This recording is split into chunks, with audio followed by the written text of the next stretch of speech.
اختي اتخانقت هي وجوزها بسببي ودبستني انا في مشترياتها لرمضان.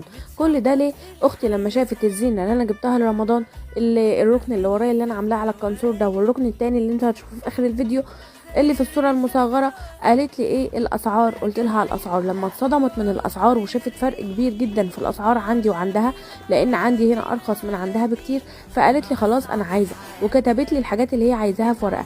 طبعا بدات تكتب لي الحاجات زي اللي عندي بالظبط.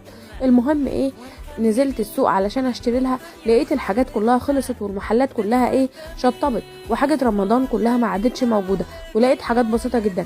اول ما قلت كده لاختي لقيتها اتخانقت مع جوزها وقالت له مش انا قلت لك من زمان ان انا عايزه اجيب حاجه رمضان؟ اهي اختي نزلت تجيب لي الحاجه بتاعه رمضان ما لقيتهاش. المهم ان انا جايبه الفوانيس دول لبنت اختي كده من معايا غير حساب اختي خالص، يعني انا حسبت لها الحساب بتاعها من غير الفانوسين دول. انا جايبه لبنت اختي فوانيس زي اللي انا زي ما انا جبت لاولادي.